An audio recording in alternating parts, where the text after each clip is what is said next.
De cólera de un turista chileno ha generado preocupación en las autoridades sanitarias. La Seremi de Salud Metropolitana, Rosy Arce, concurrió al aeropuerto Arturo Merino Benítez para tomar muestras de aguas hervidas con el fin de detectar la presencia de la cepa causante de enfermedad. ¿Qué consecuencias podría tener el ingreso de esto a nuestro país? Se lo preguntamos al infectólogo de la Red de Salud de la Universidad Católica, Carlos Pérez. Doctor, gracias por acompañarnos y despejar varias dudas. Buenas tardes, Macarena. En primer lugar, ¿qué es el cólera? ¿Y es bacterial, es viral? Cólera es una infección bacteriana que afecta el intestino de las personas y que induce una diarrea muy profusa, muy intensa, que puede llevar a la persona a la deshidratación, al choque, eventualmente a la muerte, digamos, de no recibir tratamiento apropiado.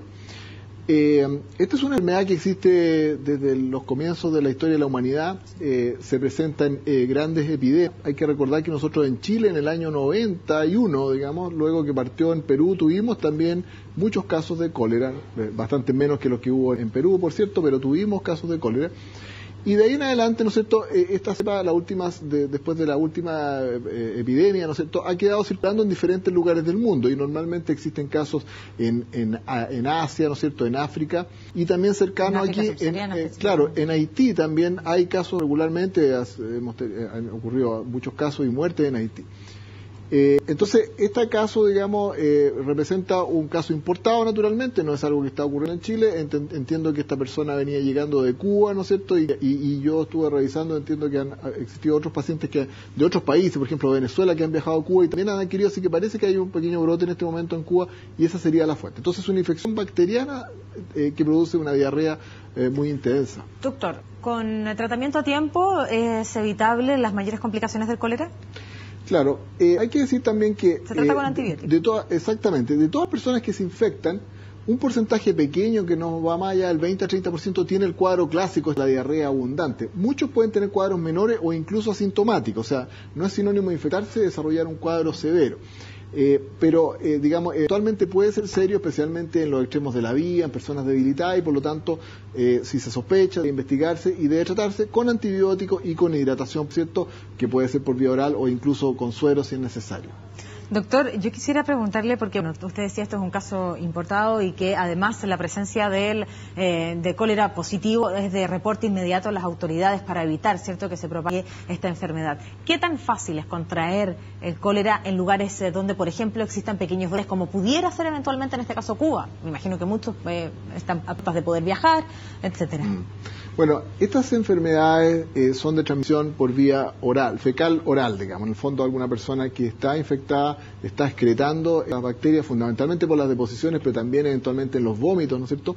Y si eso contamina, digamos, aguas, y esas aguas sirven de riego, ¿no es cierto?, y no hay tratamiento de esas aguas, y esas aguas incluso llegan al mar y contaminan mariscos, por ejemplo, puede ser esa la fuente de que las personas se contagien. Entonces, digamos, verdura o frutas que quedan a ras de tierra y que pueden ser regadas con agua servida, mariscos, ¿no es cierto?, manipulación de alimentos por personas que están con la infección, todos esos pueden ser fuente de infección y esa es la situación, digamos, que puede estar ocurriendo en este momento en Cuba. Así que yo digamos, quisiera tranquilizar a las personas, esto no es una situación de emergencia, digamos, pero naturalmente que al viajar a ciertos países, en este caso como en este momento, hay que tener ciertas precauciones respecto al agua de bebida, a los alimentos, para evitar contraer estas infecciones. ¿Y con las ensaladas?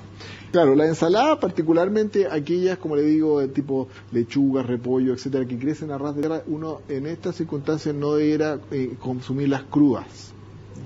No debería consumir crudas, solo ensaladas cocidas, ¿no es cierto?, y otras frutas que uno las puede pelar, ¿no es cierto?, agua envasada o hervida, digamos, ese tipo de precauciones que tomar, evitar consumir, por ejemplo, en puestos callejeros. Esto es válido para cualquier lugar del mundo, países que tienen menos desarrollo o que tienen estos brotes, estos puestos callejeros donde las condiciones de higiene pueden ser dudosas, ¿no es cierto?, hay que digamos, tratar de evitarlo o consumir alimentos cocidos solamente. Doctor, la Seremi de Salud Metropolitana tomó muestras de aguas servidas en el aeropuerto Arturo Merino Benítez con el objetivo de detectar precisamente la presencia de esta cepa. Es Vibrio cholerae, ¿cierto? Claro, Cholerae. Claro, Vibrio, así se escribe, digamos, y se nombra como Vibrio cólera, digamos. Quisiera preguntarle, ¿qué le parece a usted la medida que ha adoptado la Seremi? ¿Es correcta la medida? Bueno, están siendo bastante proactivos, ¿no es cierto?, de tratar de asegurarse de que personas que pueden estar llegando con esta bacteria y que pueden incluso, como digo, no manifestar síntomas y que pueden estar eliminando, digamos, no estén contaminando aguas, ¿no es cierto?, que posteriormente pudieran llegar a las personas, sea a través de agua de riego o al mar, ¿no es cierto?, y contaminar marisco. Me imagino que esa es la idea.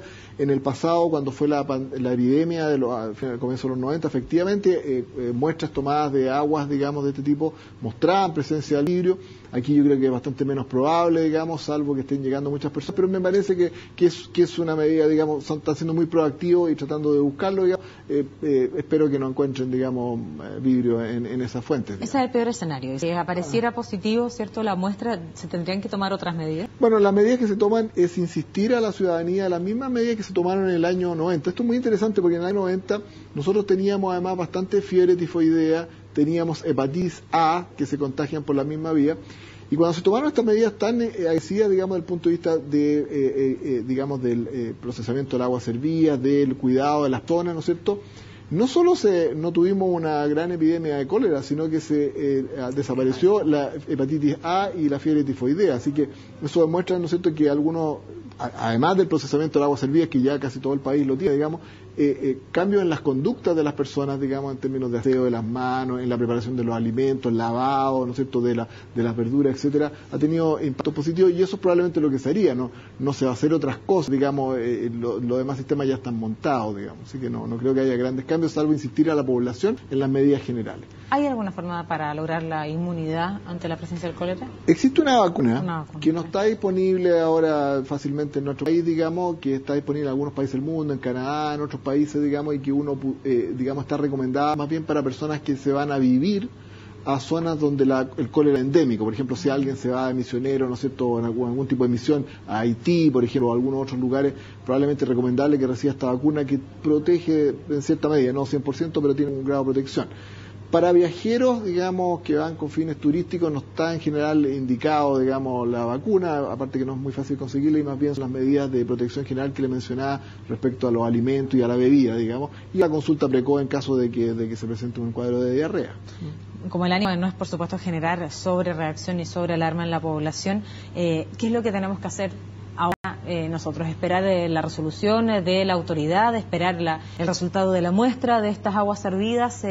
¿Qué es lo que debemos hacer ahora? Hay que esperar esto. Hay que recordar que esta vigilancia que se hace de agua servida es algo que ocurre regularmente. Lo que pasa es que la gente no está enterada, digamos. Se está buscando diferentes tipos de agentes, digamos, y esa información la tiene el Instituto de Salud Pública.